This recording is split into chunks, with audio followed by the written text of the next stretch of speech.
Nabalitaan nyo na ba itong ihawan sa Bulacan na ang lakas maka-probinsya pills dahil imbis na sa normal na plato kakakain, dahon ng saging ang gamit nila kaya talaga namang mapapasarap ang kain mo. Bukod sa tikalidad yung lasa ng mga pagkain nila, napaka-budget friendly din at marami kang pagpipilian mula sa ihaw-ihaw at iba't ibang klase ng seafoods. Kaya naman sa loob ng isang araw, hindi nakapagtatakang nakakaubos sila ng 50 to 100 kilos ng karne. At ilan nga sa mga pinaka-nagustuhan ko dito ay yung kanilang inihaw na tuna belly at inihaw na pusit na must try kapag pumunta kayo dito. Meron nga rin pala sila ditong VIP room na good for 12 to 15 packs na nagkakahalaga lang ng 2,000 pesos na consumable siya sa loob ng 2 oras. Ito nga pala ang Jay's Binalot Ihaw-Ihaw Norzagaray branch na matatagpuan sa A. Villarama Street, Norzagaray, Bulacan. Sa tabi lang sila ng Builder's Warehouse na masa-search nyo sa Waze kaya madali lang silang hanapin. At meron nga rin pala silang branch sa Baliwag, Bulacan malapit sa Sabang Elementary School. Open sila dito 24/7 kaya naman available sila to serve you anytime na mag-crave ka. Pagdating naman sa dining area nila, al fresco style na sa tansya ko kaya mag-accommodate ng at least 40 to 50 persons. At halos araw-araw nga daw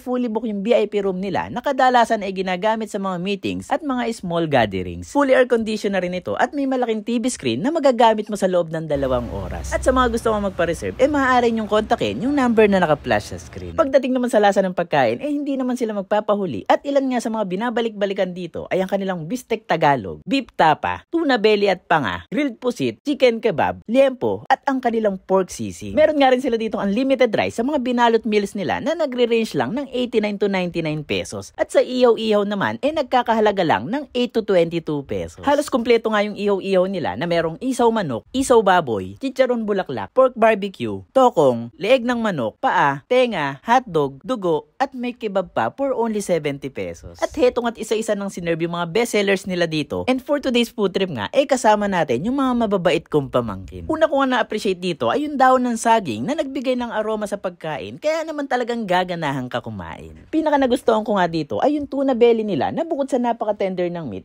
malinamnam dahil siguro sa timpla or dun sa mga pinapahid habang iniihaw siya. Sarap ng tuna belly. Malambot at malaki din yung squid nila, kaya naman sulit na sulit yung 150 na ibabayad nyo. Pagdating naman sa ihaw-ihaw, pinaka nag-standout sa akin yung chicharong bulaklak na napaka-juicy at masarap ang timpla. Malambot tsaka malasa yung chicharong bulaklak. Ingat lang din kasi malakas na makahid. Pero overall, malinis, malambot at malasa yung mga ihaw-ihaw nila. Lambot. Sarap ng isaw nila. Malinamnam, tapos manamis-namis. Sarap. Kaya naman kung naghahanap ka ng kainan na pang boodle fight ang style, bisitahin nyo na sila dito sa Jay's Binalot, Norzagaray branch. I-mention nyo na rin yung mga kakilala nyo na mahilig sa ihaw-ihaw. At ngayon, nabalitaan nyo na.